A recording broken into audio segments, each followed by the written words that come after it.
Hi everyone, welcome back to our podcast, Student Central. I am Stein. Hi guys, I'm Tada. So yeah, we're back during the Lent season and we're really back to, get everything in action and recording again. As you may be able to tell, we do have some new set. Yeah. And we're really excited for that. So yeah, hopefully these shows are more engaging, they're more inviting and they're more fruitful, Yeah. So yeah, today we want to talk about Lent. Yeah, we want to talk about Lent today because as we are in Catholic college, we do practice Lent. We actively practice, the Catholic values and traditions.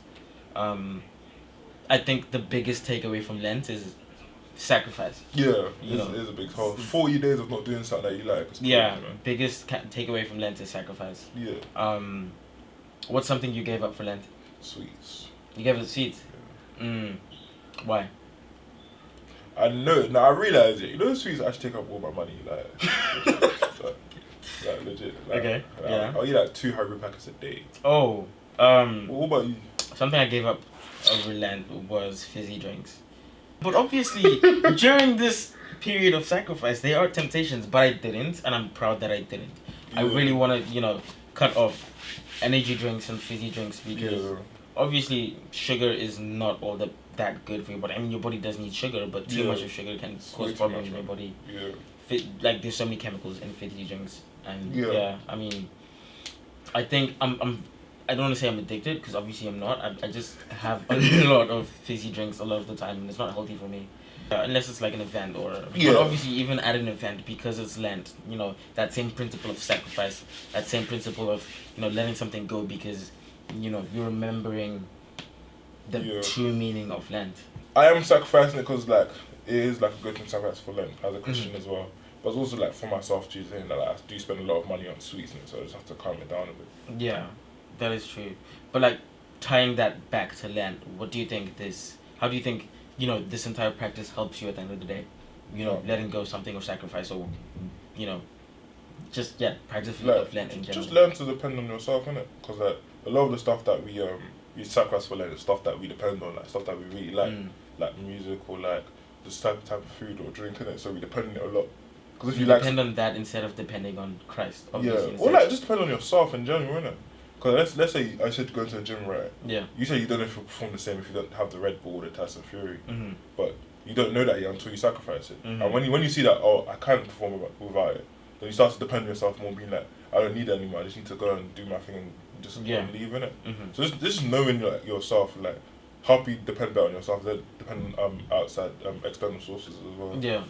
It's crazy, man. I think with that in mind, obviously you should depend on yourself. You shouldn't depend on any external forces that aren't godly, and I think the only force that you should depend on is God. The only force you should depend on is Christ, and I think Lent helps us. It instills that within us. And it's just a constant reminder that hey, I'm going through tough times, but these sacrifices I make, they aren't for the greater benefit of the generations to come. It's for the greater benefit of me. It's for the greater benefit of my relationship with God.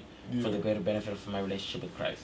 Yeah. And I think just the entire concept of Lent is very interesting.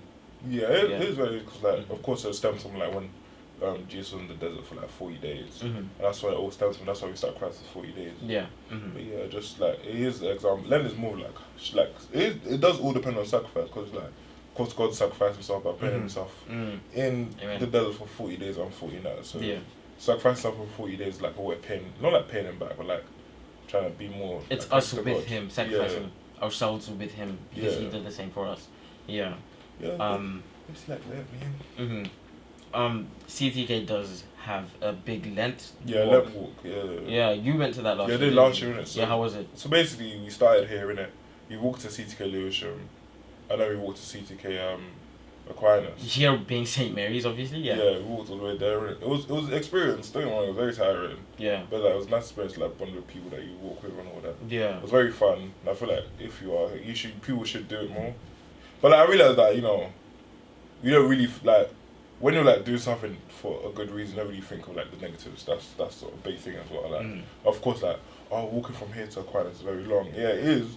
When you realise you're doing it, with when like with people that you know, like I think it just time just moves really fast. Obviously, during this Lent period, that is a question that is worth asking. Like, what is a substitute for?